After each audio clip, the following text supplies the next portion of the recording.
الحمد لله وكفى وسلام على عباده الذين اصطفى أما بعد فأعوذ بالله من الشيطان الرجيم بسم الله الرحمن الرحيم أفمن شرح الله صدره للإسلام فهو على نور من ربه سبحان ربك رب العزة عما يصفون وسلام على المرسلين والحمد لله رب العالمين اللهم صل على سيدنا محمد وعلى آل سيدنا محمد وبارك وسلم اللهم صل على سيدنا محمد وعلى آل سيدنا محمد وبارك وسلم اللهم صل على سيدنا محمد وعلى آل سيدنا محمد وبارك وسلم.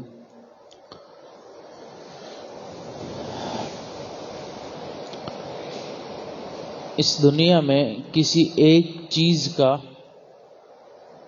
کسی دوسری چیز کے ساتھ خصوصی تعلق ہو جانا نسبت کہلاتا ہے. گویا نسبت ایک چیز کا دوسری چیز کے ساتھ انمنٹ اور گہرے نقوش اور گہرے تعلق اور لگاؤ کا نام ہے. اس تعلق اور لگاؤ کی وجہ سے اشیاء کی قدر و قیمت بالکل بدل جایا کرتی ہے.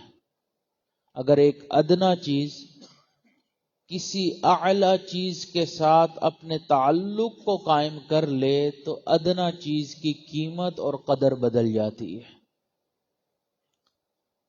آپ اس کی مثال یوں سمجھیں کہ ایک بھٹے کے اندر دو اینٹیں پکتی ہیں،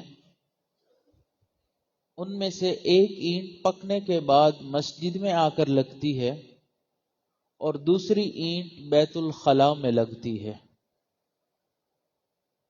اب ایک کے اوپر آپ اپنا پاؤں رکھنا پسند نہیں کرتے اور دوسری اینٹ کے اوپر آپ اپنی پیشانی ٹکا رہے ہوتے ہیں. تو نسبت نے ان کی قدر و قیمت کو بدل کے رکھ دیا. حالانکہ ایک ہی بھٹے سے تیار ہوئی، ایک ہی وقت دونوں کو لگا، ایک ہی ہاتھوں نے ان کو تیار کیا، دونوں پہ ایک جیسا ہی میٹیریل لگا، ایک جتنا ہی وقت لگا، ایک ہی اماؤنٹ برابر اماؤنٹ دونوں کے اوپر صرف ہوئی، لیکن ایک بیت اللہ میں لگ گئی، ایک بیت الخلاء میں لگ گئی، تو اس نسبت نے اس اینٹ کی قدر و قیمت کو بدل کے رکھ دیا. تو اس لیے نسبت اگر کسی کو نصیب ہو جائے تو وہ قدر و قیمت بدل دیتی ہے. اسی طرح اگر انسان کا، بندے کا اللہ رب العزت سے خصوصی تعلق قائم ہو جائے تو اس خصوصی تعلق کو نسبت معلّہ کہا جاتا ہے. خصوصی تعلق سے کیا مراد ہے؟ بعض حضرات دعا کے لیے بھی آتے ہیں کہ دعا فرمائیں کہ ہمارا خصوصی تعلق ہو جائے. یہ الفاظ بیان میں بھی استعمال ہوتے ہیں کہ اولیاء اللہ کا خصوصی تعلق ہوتا ہے. تو اس خصوصی تعلق سے مراد کیا ہے؟ تو خصوصی تعلق سے مراد یہ ہے کہ انسان کی نسیان یعنی غفلت، انسان کی نسیان دور ہو جائے اور وہ عصیان یعنی گناہ سے اللہ کی حفاظت میں آ جائے، اس کو خصوصی تعلق کہا جاتا ہے. اور یہ اسی وقت ممکن ہے جب انسان کا دل نور معرفت سے منور ہو جائے اور انسان کا جو نفس امارہ ہے اس کی انانیت ٹوٹ جائے اور وہ نفس مطمئنہ میں بدل جائے. اور تصوف و سلوک کی زبان میں اسی کیفیت کو نسبت کہا جاتا ہے. نسبت کا نور جس کو کہا جاتا ہے، نسبت کہا جاتا ہے، وہ یہی خصوصی تعلق ہے۔ حضرت شاہ ولی اللہ محدث دہلوی رحمۃ اللہ علیہ فرماتے ہیں کہ تمام مشائخ کے طریقوں کا مقصد، منتہا اور حاصل ایک خاص ہیئت نفسانی کا حصول ہے جسے نسبت کہتے ہیں، اس لیے کہ اس سے بندے کو اللہ تعالی سے نسبت و تعلق حاصل ہوتا ہے۔ اسی نسبت کا ایک نام سکینہ بھی ہے اور اسی نسبت کو نور بھی کہا جاتا ہے۔ تو کوئی الگ الگ چیزیں نہیں ہیں کہ نسبت الگ چیز ہے، سکینہ الگ چیز ہے، نور الگ چیز ہے، خصوصی تعلق ہونا الگ ہے، یہ تمام ایک ہی ہے۔ حضرت مولانا اشرف علی تھانوی رحمۃ اللہ علیہ فرماتے ہیں کہ نسبت کے لغوی معنی تعلق اور لگاؤ کے ہیں، اور اصطلاح میں اس کے معنی بندے کا حق تعالی سے خاص تعلق کے ہیں، یعنی اطاعت دائمہ اور ذکر غالب، اور بندے کا حق تعالی سے خاص تعلق یعنی قبولیت اور رضا، جیسا کہ عاشق مطیع اور وفادار معشوق میں ہوتا ہے۔ اگر کوئی عاشق ہو تو وہ اپنے معشوق کا کس طرح وفادار ہوتا ہے، اس کا مطیع ہوتا ہے نا، ہر بات اپنے معشوق کی مانتا چلا جاتا ہے۔ اسی طرح جب کسی انسان کو یہ نور نسبت حاصل ہو جاتا ہے، وہ اللہ رب العزت کا مطیع اور فرمانبردار بن جاتا ہے۔ ان المحب لمن يحب مطیع، جو محبت کرنے والا ہوتا ہے وہ اپنے محبوب کا فرما بردار اور مطیع ہوا کرتا ہے۔ اس لیے اس نور کو حاصل کرنے کی انسان کو کوشش کرنی چاہیے، اور یہ نور اس دنیا میں حاصل ہوتا ہے۔ یہ دنیا اس نور کو حاصل کرنے کی منڈی ہے۔ یہ باطن کا نور، جو نور گناہوں سے انسان کو بچا دے، نیک اعمال پر آمادہ کر دے، یہ نور اس دنیا میں انسان کو حاصل ہوتا ہے۔ حقیقت تو یہ ہے کہ یہ نور بہت ہی محتم بالشان ہے۔ جب کوئی بندہ نور نسبت کی نعمت سے شرف یاب ہوتا ہے تو اسے اشرف المخلوقات کی خلعت پہنا کر نیابت الہی کی مسند پر بٹھا دیا جاتا ہے۔ پھر اس کے احوال و کیفیات عجیب اور اس کا بانک پن نرالا ہوتا ہے۔ اسے مقام تسخیر کا مزدہ جاں فضا سنایا جاتا ہے، لہذا اس کے چہرے کو نور معرفت سے سجا دیا جاتا ہے، اس کی صحبت میں تاثیر رکھ دی جاتی ہے، اسے فراست مومنانہ عطا کر دی جاتی ہے۔ کبھی ایسے انسان سے کشف و کرامت کا صدور ہونے لگتا ہے، کبھی اجابت دعا سے سرفراز کیا جاتا ہے۔ الغرض نور نسبت والے بندے کو عجیب و غریب احوال رفعیہ عطا کر دیے جاتے ہیں۔ یہ اللہ والے اپنے ایمان کو اتنا مضبوط کر لیتے ہیں کہ ان کے سینے روشن ہو جاتے ہیں، حتیٰ کہ ان کے چہرے کو کوئی دیکھتا ہے پہچان جاتا ہے کہ چہرے پہ کوئی خاص نور موجود ہے۔ ان کے چہرے ایسے ہوتے ہیں کہ الذین اذا رؤوا ذکر اللہ، کہ ان کو دیکھ کر پھر اللہ یاد آیا کرتا ہے۔ اجنبی لوگوں سے تعارف کروانے کی ضرورت نہیں ہوتی، وہ چہرہ دیکھ کر پہچان جاتے ہیں یہ کوئی خاص انسان ہے۔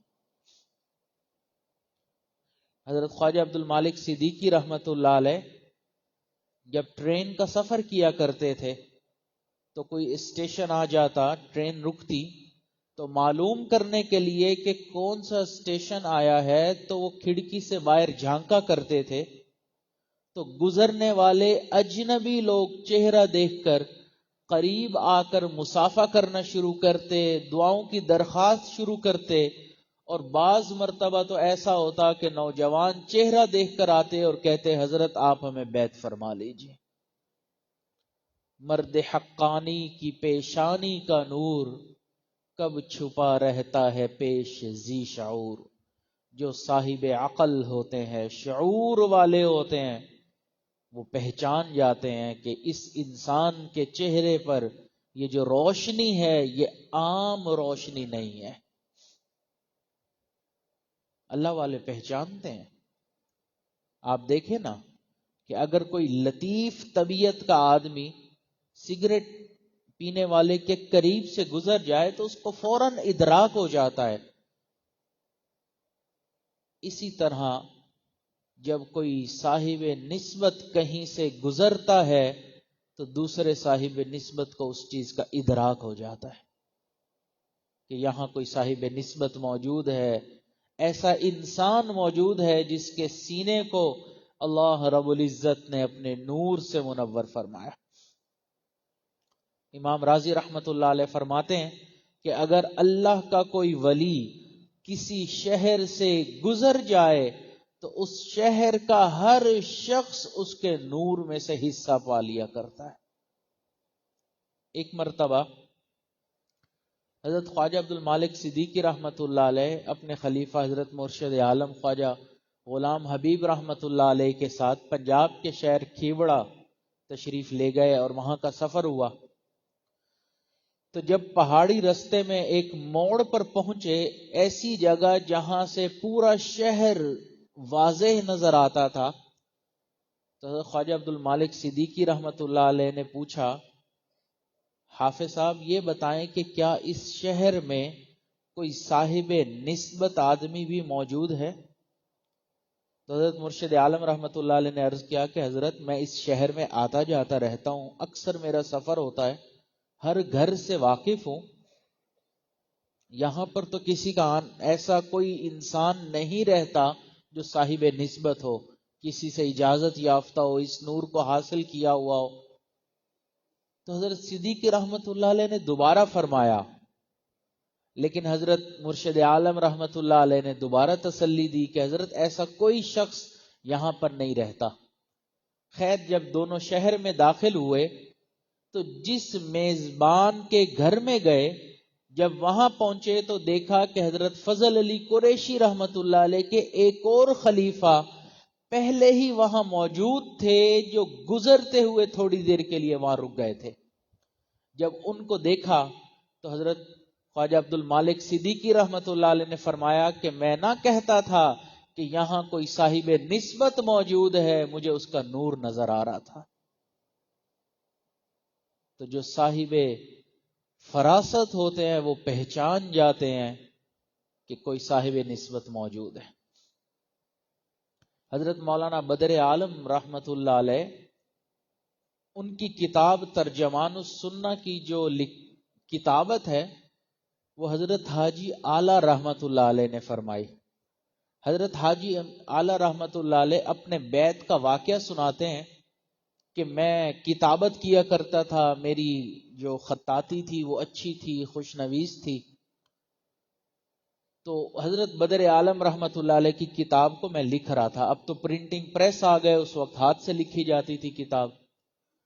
تو فرماتے ہیں کہ ان دنوں میرے پاس اسکول کے ایک ٹیچر خوش نویسی سیکھنے کے لیے آتے تھے، اور ان کو آتے ہوئے کوئی عرصہ 4 سال گزر گیا تھا، تو میں ان کو سکھاتا تھا۔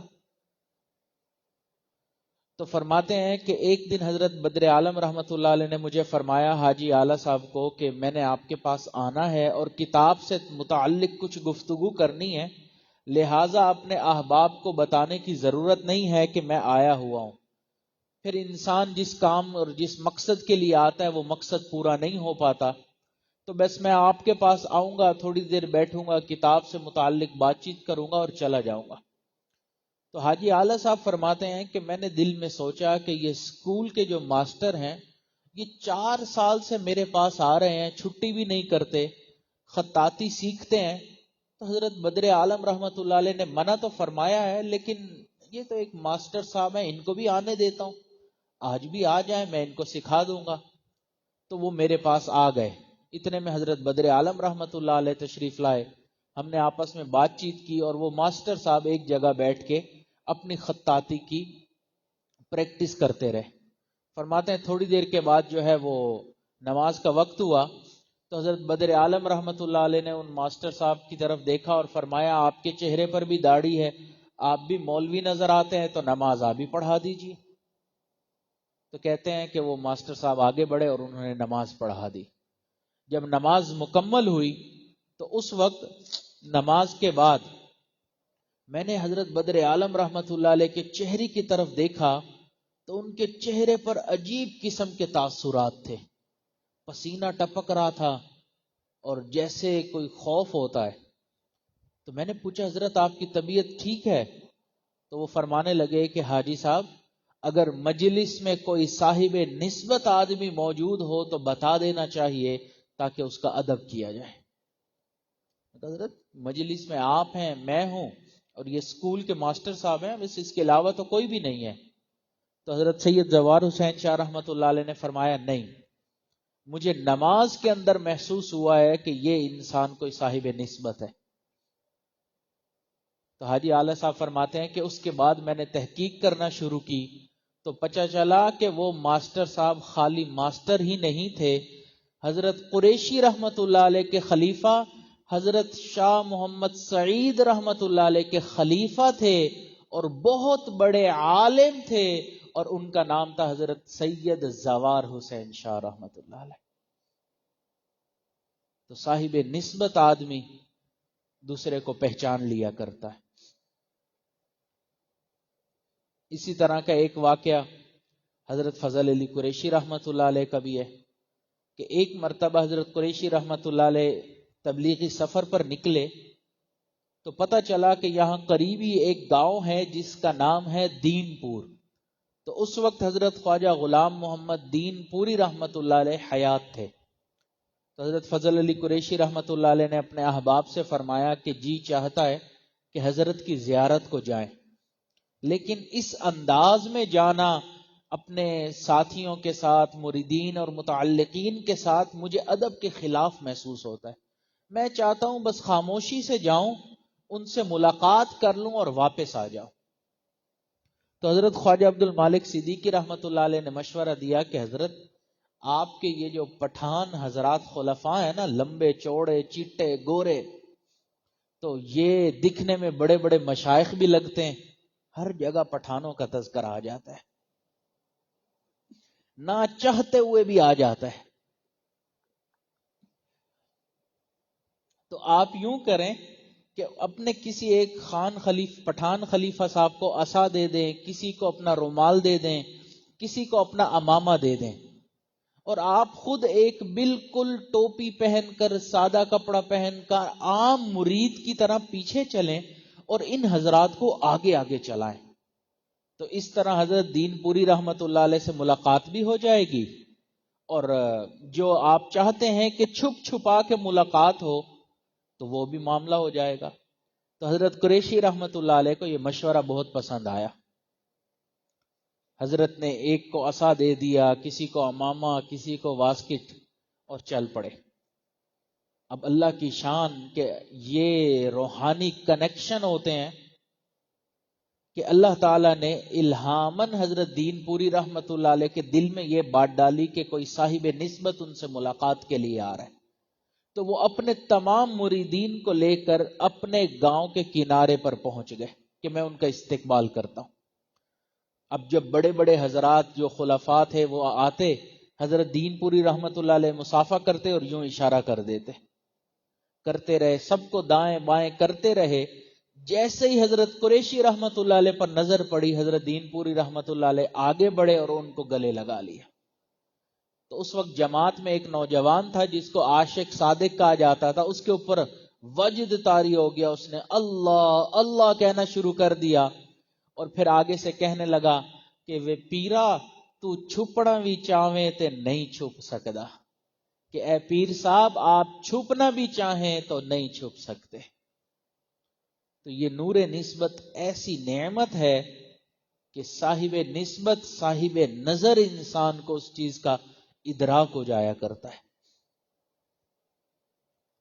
اسی طرح کا حضرت والد صاحب کا بھی ایک واقعہ ہے کہ وہ فرماتے ہیں کہ میں شکر گنج شوگر مل میں جاب کیا کرتا تھا، تو میرے ایک دوست انجینئر تھے، ان کے شیخ ان سے ملاقات کے لیے آئے، انہوں نے قریب ایک جگہ بیان کے لیے جانا تھا، تو انہوں نے کہا کہ میں اپنے اس مرید کے ہاں تھوڑی دیر قیام کر لیتا ہوں، پھر آگے سفر پہ چلا جاؤں گا۔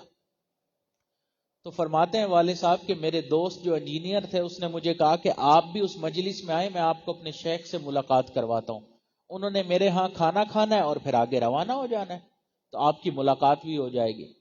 حضرت والد صاحب فرماتے ہیں کہ میں نے سادی ٹوپی پہنی اور اپنے دوست کو کہا کہ دیکھیں آپ نے اپنے شیخ کو میرے بارے میں بتانا نہیں ہے کہ مجھے کہیں سے نسبت حاصل ہے، بس یہی کہنا ہے کہ شوگر مل میں کام کرتے ہیں، ایک انجینئر ہیں، اتنا تعارف کافی ہے۔ تو فرماتے ہیں کہ ہم نے مل کے کھانا کھایا، اب جس جگہ آگے پروگرام کے لیے شیخ نے جانا تھا تو میزبان کو لینے کے لیے آنے میں دیر ہو گئی، تو وہ پریشان ہو گئے کہ آگے پروگرام میں مجمع انتظار میں ہوگا، دیر ہو جائے گی۔ تو ہوا یہ کہ حضرت والد صاحب فرماتے ہیں کہ میں نے جب ان کی پریشانی دیکھی تو میں نے کہا کہ میں آپ کو جہاں جانا ہے وہاں پہنچا دیتا ہوں۔ تو حضرت والد صاحب فرماتے ہیں میرے پاس گاڑی ہوتی تھی، میں خود چلایا کرتا تھا، تو میں نے گاڑی چلانا شروع کر دی، وہ شیخ جو ہے وہ آگے بیٹھ گئے اور ان کے وہ مرید پیچھے بیٹھ گئے۔ اب دونوں سارے راستے گفتگو کرتے رہے، جب اس مقام پر پہنچے جہاں پہنچنا تھا تو شیخ نے کہا کہ دیکھیں اب آپ مجھے یہاں لے کر آئے ہیں تو اب آپ تھوڑی دیر میرے گھر آئیں تاکہ آپ کی مہمان نوازی کی جا سکے۔ تو والد صاحب فرماتے ہیں کہ میں نے انکار نہیں کیا کہ وہ کہہ رہے ہیں تو ادب کے خلاف ہے، تو میں ان کے ساتھ چلا گیا، تو وہاں پہنچا، انہوں نے کچھ میزبانی کی اور پھر انہوں نے فرمایا تھوڑی دیر کے لیے سب حضرات مراقبہ کر لیں۔ جب مراقبہ کیا تو مراقبے کے بعد وہ اپنے مرید جو انجینئر تھے ان کو سائٹ پر لے گئے اور کہنے لگے کہ آپ نے مجھے پہلے کیوں نہیں بتایا کہ آپ کے یہ دوست صاحب نسبت ہے؟ تو انہوں نے کہا حضرت آپ کو کیسے پتا چلا؟ انہوں نے فرمایا کہ جب میں مراقبے میں گیا تو مراقبے میں ان کی نسبت کا نور مجھے دکھایا گیا، یہ بے ادبی آپ نے میرے سے کروائی ہے، اب میں اس بات کا اس انداز میں کروں گا کہ آپ کے ان دوست کو اپنے شہر کے باہر تک چھوڑنے کے لیے آؤں گا۔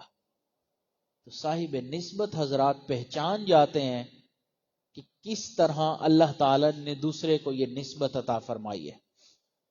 اب یہاں ایک اور بات سمجھ لیجئے جو سمجھنے والی ہے، وہ یہ کہ ایک ہے نسبت اور ایک ہے خلافت۔ نسبت تعلق مع اللہ کی ایک باطنی حالت کا نام ہے، ایک نور ہے، اور خلافت اجازت اور ذمہ داری کو کہتے ہیں۔ جو شیخ کسی کو نسبت عطا فرماتے ہیں عام طور پر لوگ اس فرق کو نہیں سمجھتے، دونوں میں واضح فرق ہے۔ نسبت الگ چیز ہے، خلافت الگ چیز ہے۔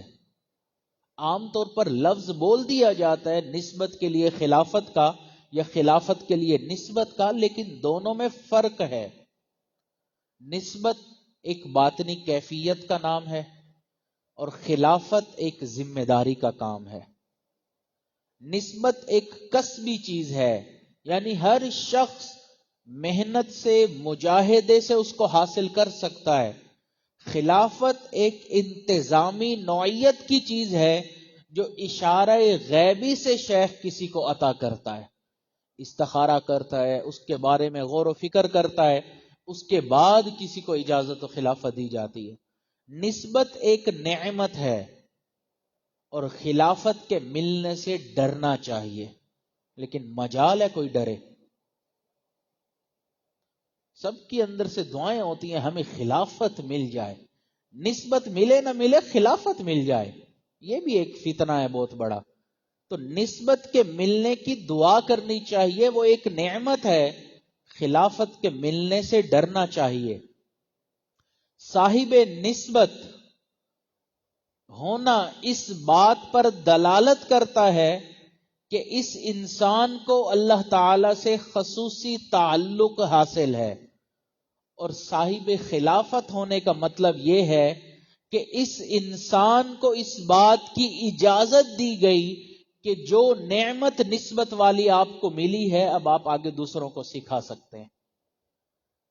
اور نسبت ممکن ہے کہ کوئی صاحب نسبت انسان ہو لیکن اس کو خلافت نہ دی جائے، کیونکہ انتظامی نوعیت کا معاملہ ہے نا.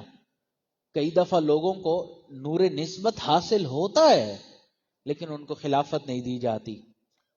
لیکن جو صاحب خلافت ہوتا ہے اس کے لیے صاحب نسبت ہونا ضروری ہوا کرتا ہے. تو اس لیے نور نسبت کے حصول کی استعداد ہر انسان کے اندر موجود ہے.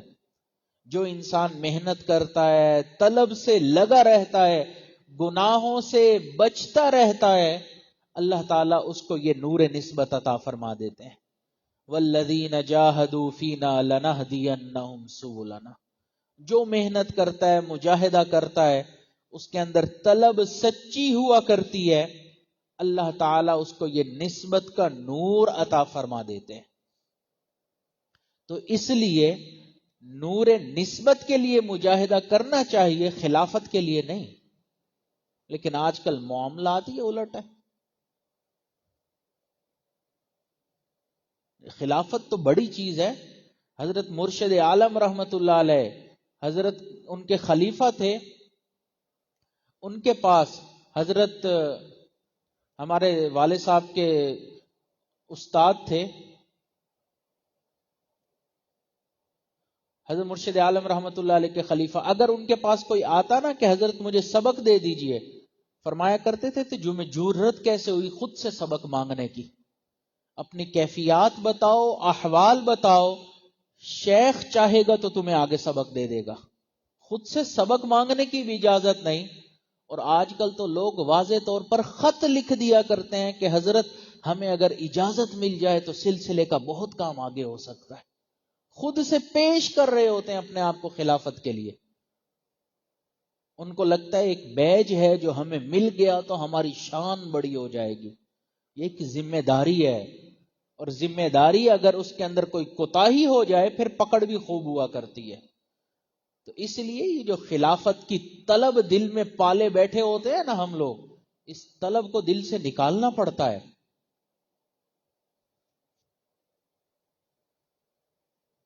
کہ ہمیں بھی مل جائے اجازت، ہمیں بھی خلافت مل جائے، ہمیں بھی اتنا لمبا عرصہ ہو گیا بیعت ہوئے، اب حضرت کو چاہیے کہ ہمارے اوپر بھی نظر کرم فرما دیں. یہ نظر کرم سے مراد یہی ہوتا ہے نا.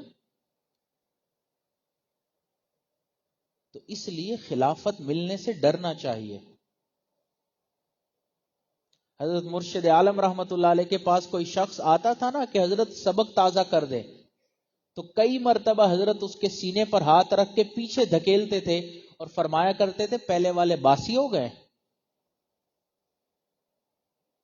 یہ تو حضرت والد صاحب کو اللہ تعالیٰ نے نرمی عطا فرمائی ہے، ورنہ بڑے حضرات تو ماشاءاللہ خوب تربیت کیا کرتے تھے. حضرت والد صاحب فرماتے ہیں ہم اتنا ڈرا کرتے تھے حضرت مرشد عالم رحمت اللہ علیہ سے. حضرت کے ایک خادم تھے جو سفر میں ساتھ رہا کرتے تھے. تو ایک مرتبہ سفر پہ جانا تھا تو حضرت مرشد عالم رحمت اللہ علیہ گاڑی کی طرف بڑھے تو ان خادم نے سوچا کہ میں پہلے سے ہی گاڑی میں جا کے بیٹھ جاؤں تاکہ جیسے ہی حضرت گاڑی میں بیٹھیں تو ہم روانہ ہو جائیں. وہ گاڑی میں آ کے بیٹھ گئے تو حضرت نے یوں دیکھا اور ان کو اشارہ کیا باہر آؤ. وہ باہر آئے تو فرمایا تو پی رہے یا میں پی رہوں؟ میرے سے پہلے بیٹھا کیسے ہے تو؟ تربیت کرنی تھی نا کہ بڑوں کا ادب یہ ہے کہ پہلے بڑے بیٹھیں گے. تربیت کرنی تھی، ان کی ذمہ داری تھی. تو اس لیے خلافت کے ملنے سے ڈرنا چاہیے اور نسبت کے حصول کی محنت کرنی چاہیے. جس طرح اللہ تعالیٰ نے آج ظاہری راستوں کو آسان کر دیا ہے، ظاہری سفر کو آسان کر دیا ہے، اسی طرح اللہ تعالیٰ نے روحانی سفر کو بھی آسان بنا دیا ہے. پہلے زمانے میں اس نسبت کو حاصل کرنے کے لیے بہت مجاہدے کرنے پڑتے تھے، مشقتیں اٹھانی پڑتی تھیں. اب اللہ تعالیٰ آسانی سے معاملہ فرما دیتے ہیں. حضرت احمد علی لاہوری رحمت اللہ علیہ فرمایا کرتے تھے میں اس وقت ولایت کے جس مقام پر پہنچ چکا ہوں، اس مقام تک پہنچتے پہنچتے مجھے 40 سال لگ چکے ہیں، لیکن آج کوئی بندہ اس پیپل کے درخت کے نیچے میرے ساتھ 40 سال کیا 40 دن گزار لے، میں اس کو اسی مقام پر پہنچا دوں گا۔ اللہ تعالیٰ نے آسان کر دیا، کہاں سال ہا سال کی مشقتیں اور کہاں چند دن کے معاملات۔ تو اس لیے انسان اللہ والوں کے پاس آئے تو نور نسبت حاصل کرنے کی نیت سے آئے، نہ کہ خلافت کی نیت سے آئے۔ بعض حضرات کو اس لیے بھی دیکھا نالاں گھومتے پھرتے ہیں کہ ہمیں خلافت نہیں ملی، 20 سال گزر گئے، 25 سال گزر گئے، ہمیں خلافت نہیں ملی، نالاں ہیں اپنے شیخ سے، ناراض ہیں جی۔ دوسرے تو 1 سال 2 سال کے بعد ان کو اجازت مل گئی، ہمیں تو ملی نہیں۔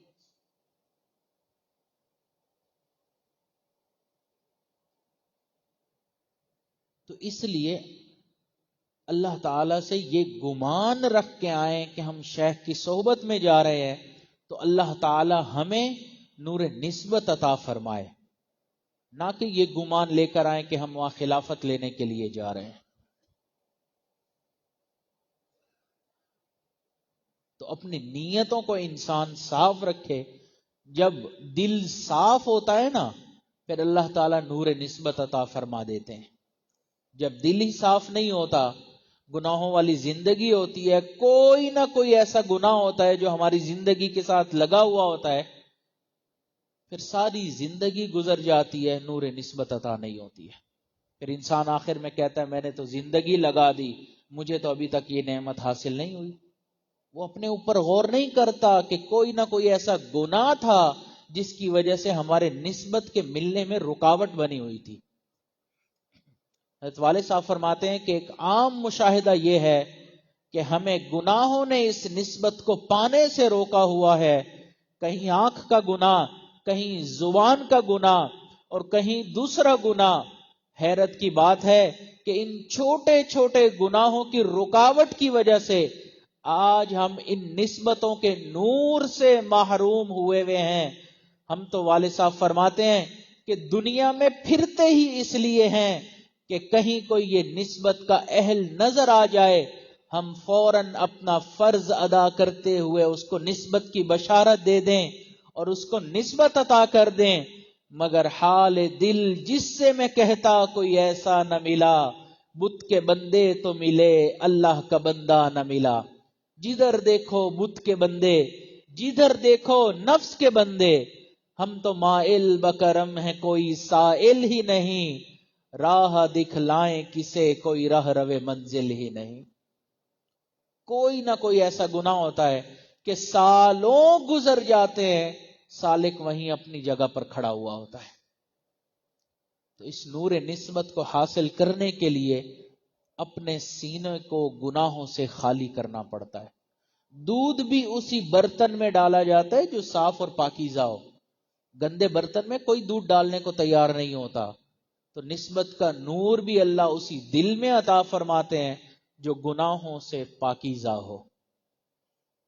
اس لیے اللہ تعالیٰ سے یہ دعا کرنی چاہیے کہ اللہ تعالیٰ ہمیں نور نسبت عطا فرمائے اور اس نور کو حاصل کرنے کی توفیق عطا فرمائے، اور اس کے لیے ہمیں محنت اور مجاہدہ کرنے کی توفیق عطا فرمائے۔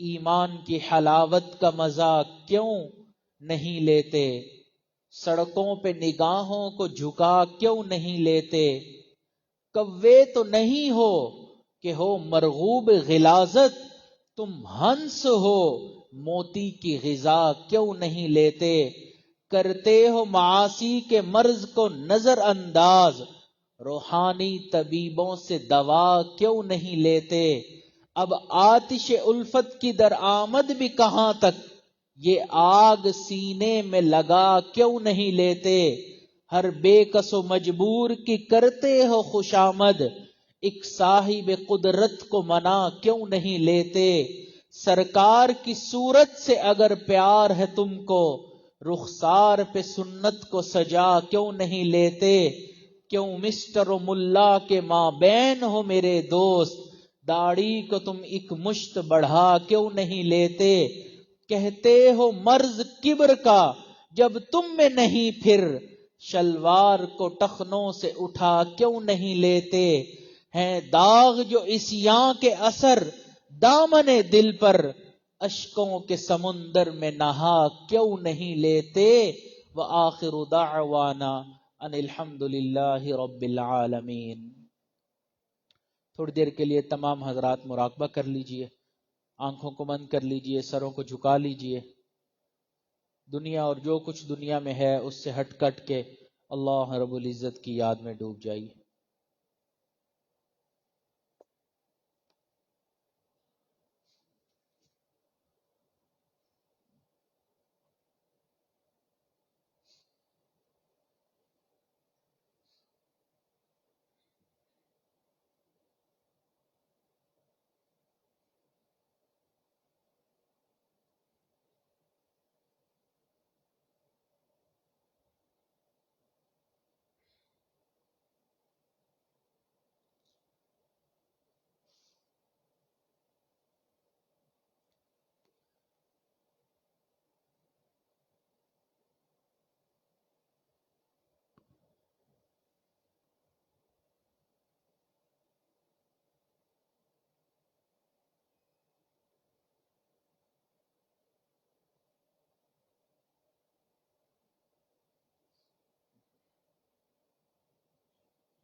لا الہ الا اللہ محمد الرسول اللہ۔ دعا کر لیجئے سبحان ربی العلی الوہاب اللہم صلی علی سیدنا محمد وعلی آل سیدنا محمد وبارک وسلم۔ ربنا آتنا فی الدنیا حسنۃ وفی الآخرۃ حسنۃ وقنا عذاب النار۔ اے اللہ ہم سب کے صغیرہ کبیرہ گناہوں کو معاف فرما، اللہ ہمیں نور نسبت عطا فرما، اللہ اس کے لیے محنت کی توفیق عطا فرما، اللہ سستی سے ہماری حفاظت فرما، جتنے روحانی امراض ہیں اللہ ان سے شفائے کاملہ عاجلہ مستمرہ عطا فرما، اللہ جسمانی روحانی بیماریوں کو ختم فرما، اللہ حضرت والد صاحب کی زندگی میں برکت نصیب فرما، صحت میں برکت نصیب فرما، اللہ ان کو شفائے کاملہ عاجلہ مستمرہ دائمہ نصیب فرما، جتنے ان کے متعلقین ہیں اللہ ان کی تمام نیک مرادوں کو پورا فرما، اے اللہ ہم نے جو مانگا عطا فرما، جو مانگنا چاہیے تھا نہیں مانگ سکے اللہ ہمیں وہ بھی عطا فرما۔ ربنا تقبل منا انک انت السمیع العلیم وتب علینا انک انت التواب الرحیم، وصلی اللہ تعالی علی خیر خلقہ سیدنا محمد وعلی آلہ واصحابہ اجمعین برحمتک یا ارحم الراحمین۔